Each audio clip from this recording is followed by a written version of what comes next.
മരണം 3 നേരത്തെ അമ്മുക്കുട്ടി, ലീല എന്നിവരുടെ മരണമായിരുന്നു സ്ഥിരീകരിച്ചത്. ദിവിഷ് 3 പേർ, ഒരു മരണം കൂടി. രാജൻ വടക്കയിൽ കൂടി ഇപ്പോൾ കുറുവങ്ങാട് സ്വദേശിയാണ്, അദ്ദേഹം കൂടി മരിച്ചതാണ് നമ്മൾ ഏറ്റവും കൂടുതൽ മനസ്സിലാക്കുന്നത്. കൊയിലാണ്ടിയിൽ തന്നെ ഒരു സ്വകാര്യ ആശുപത്രിയിലാണ് അദ്ദേഹം ഉള്ളത്, അദ്ദേഹത്തിന് മൃതദേഹം ഉള്ളതെന്നാണ് മനസ്സിലാക്കുന്നത്. ഇപ്പോൾ ഞാൻ നിൽക്കുന്നത് കോഴിക്കോട് മെഡിക്കൽ കോളേജ് ആശുപത്രിയിലാണ്.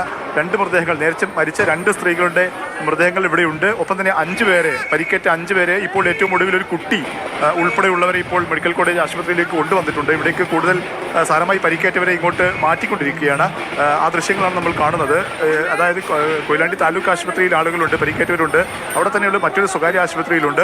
ഗുരുതരമായി പരിക്കേറ്റവരെയാണ് കോഴിക്കോട് മെഡിക്കൽ കോളേജ് ആശുപത്രിയിലേക്ക് മാറ്റിക്കൊണ്ടിരിക്കുന്നത്. അവരെ ആംബുലൻസുകളിലായി ആളുകളെ എത്തിച്ചുകൊണ്ടിരിക്കുകയാണ്.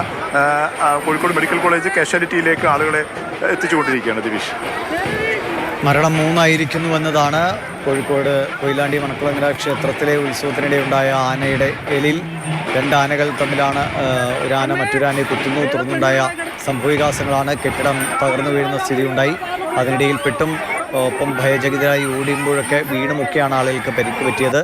2 പേരുടെ മരണം ആദ്യം സ്ഥിരീകരിച്ചിരുന്നു. ഇപ്പോൾ ഒരാൾ കൂടി, രാജൻ വടക്കയിൽ കുറുവങ്ങാട് സ്വദേശിയാണ്, അദ്ദേഹത്തിൻ്റെയും മരണം സംഭവിച്ചിരിക്കുന്നു. കൊയിലാണ്ടിയിലെ ഒരു സ്വകാര്യ ആശുപത്രിയിലാണ് മൃതദേഹമുള്ളത്. അങ്ങനെ ഈ ദുരന്തത്തിൽ മരണം 3 കൂടുതൽ പേർക്ക് പരിക്കുകളുണ്ട്. അവരെയൊക്കെ കോഴിക്കോട് മെഡിക്കൽ കോളേജിലേക്ക് മാറ്റിക്കൊണ്ടിരിക്കുന്നു.